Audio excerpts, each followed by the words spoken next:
Oops. Okay, this is my bass trumpet. Made from, let's see, there you go. It's made from about a 1920s CG Conn 16L G and F Bass Bugle. This was originally about 11, 12 feet long, 11, 12 and a half, about like that. The valve, the original slide here, could be pulled out from this direction, or maybe it was this direction, I can't remember which. But it was originally in G, and you could throw out the very long slide, that was about a foot long, and that would put the instrument into F. It was, a bugle, like that. The main body remains on the back here. The bell, obviously, is the original bell, goes out and around, and then enters the valve casing down in here. The valve block is from I'm guessing it's, 1980s maybe, 1990s, King Student Trumpet, model number 600. And that needed double the length of slides on it in order to play in B flat. It's about 9 feet long, this instrument is now. So I had to find a bunch of tubing that would fit the third valve. Like the third valve is made up of the actual original third valve from the trumpet, and then the rest of the tubing on the third valve is from two other trumpets. I believe they were also Kings, but from the lead pipe main tuning slide part up here at the top from the lead pipe.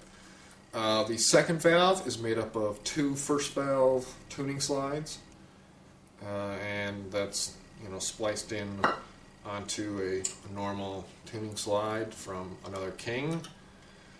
The first valve is also from also from lead pipes on Kings. It has King braces and some of the original Conn braces on here.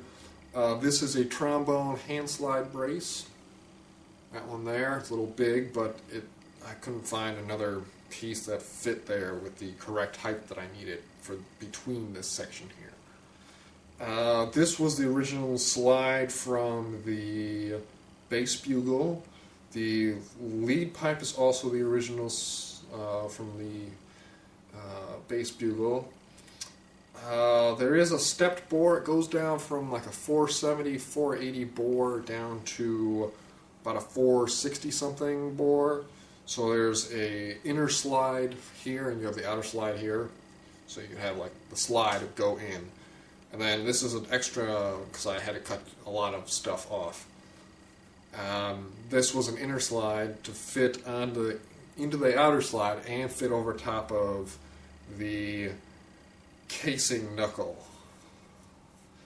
So then, you got back here, and you got another stepped area back here, ferrule there, or another ferrule. No, that's a patch. Valves obviously needed work. They needed alignment. Let's see, what else did I do to this? Had to brace everything. Still got one of the original hooks on the back here. Loops for the, if you wanted to, put a rope through it or something and carry it around. I can probably put down the other one, or put the other one back on there now, here if I wanted to. Let's see, it's got 3 Amato water keys.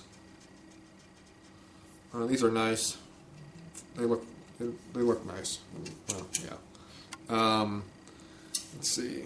The top 2 are Amatos. The bottom one for the other side, because this has a lot of tubing, is a Jupiter water key, but it's the same design, with the exception of instead of using a spring hook in here, it has a screw mechanism. Let's see. Yeah, you see the screw there. Evidently these like rust or something because it's something else. But regular maintenance, and you won't have to worry about that. It still has the original lacquer on the inside. It was kind of a, I don't know, like a dark brownish. Still some of it on the back bow here, one of the back inner bows.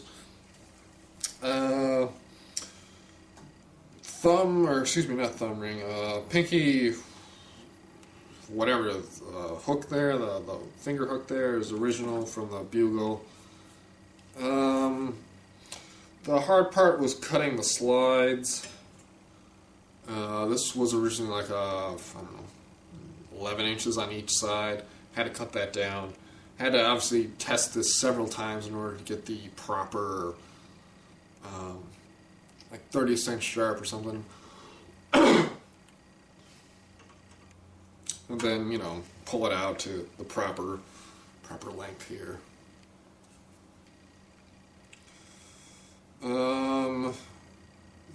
Future, if I can find another bass bugle like this, they're nice. I like the sound of them. It came with a smaller mouthpiece. I'm using the standard trombone. What is this? 6.5 AL that I picked up for my brass instrument repair class, or not brass, band instrument repair class. Yeah, it's a really nice instrument. But future, I'd make a new lead pipe for this because it goes from large to small and then back to large. As it, you know, large as in it goes from the lead pipe all the way down to the here where it gets small and then it goes back to large and out to the bell. So that plays around with some stuff, but it works well. It's a little stuffy when you have all 3 valves down because that's a lot of small bore tubing after it's already been large. But it sounds like a trumpet, so that's the good part.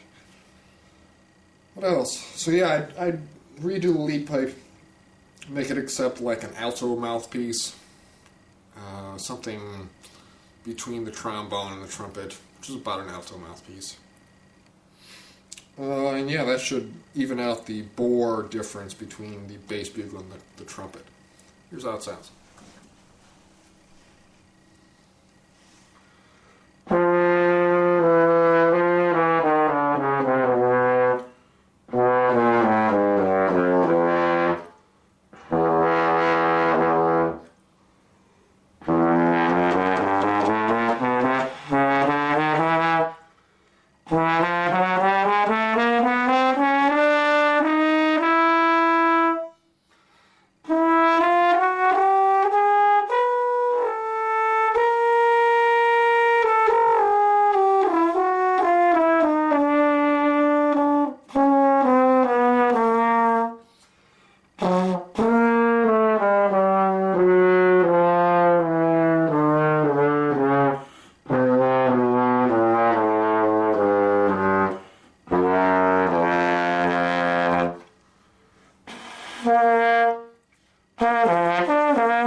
I really liked it. It's you know, pretty cool for an instrument that I use scrap parts for. Oh yes, the tuning slides. I made, now you could, if I wanted to, I could bend the second valve slide so it's parallel with the body. But I did it that way so you could just push in second valve and it would take up less room. So if you want to stuff this in a case, same goes for the rest of the slides. They all are pushed in and it puts the instrument kind of sharp when all the slides are pushed in, obviously. But that's also, when I tune this thing, I have to pull out slides in order to get like the low E natural or low B in tune. I have to pull out all the slides. But then I push them all back in. So the idea here is to set the slides individually. So when I'm tuning them in the beginning, when I'm warming the instrument up and tuning it, is to pull out the slides, and that's where the actual note is. That's how I built it, as in, I didn't want to have a lot of length on these, like on my tuba. I don't have to pull out second valve because it's automatic. For me, it's in tune. And I pull out the tuning slide, the main tuning slide, about like 3/4 of an inch or something. The second valve really doesn't do anything. But on the bass drum that I've made, I have to pull it out in order to bring it in tune. I mean, it's still got a lot, so I really only have to pull it out about that far. You can see it there, yeah, about that far. So it goes in, but you know, I have to pull it out that far. Same goes for the rest. Like to get third valve in tune, I got to pull it out about that much. First valve's about a little more than this, about there. But first valve, you know, got a lot of length on it. You know, so yeah, I at one point this was I had a trombone bell on this with just a standard trumpet block, and it was essentially a bell like this, a little bit bigger flare. It put it in the key of A flat. Not sure really how it did that.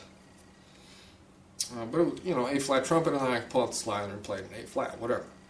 But yeah, this is a nice instrument. I really like it.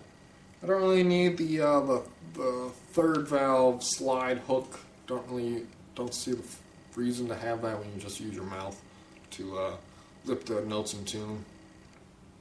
Yeah, it's a nice instrument. Still needs a little bit of dent work on the back, and maybe, you know, taking off the lacquer on the valve section, which, as I found out, is the really durable epoxy king lacquer, or maybe it's not an epoxy. But, you know, some of the braces on here also have that durable king lacquer, which is very difficult to remove. But yeah, it's, you know, great little instrument. Still looks like a trumpet. If I had a big trumpet, still looks like that. It's easy to hold, you know. Mouthpiece isn't too far away. It's very feels comfortable. Feels comfortable in my hands. I like it better than other bass trumpets that you'll have rotary valves where it's kind of what is that? Like that, and you're playing on the side here. You have to hold the instrument like this. That's a little weird. It doesn't feel natural there. Like you want it to play like a trumpet, so you know. Yeah, it works.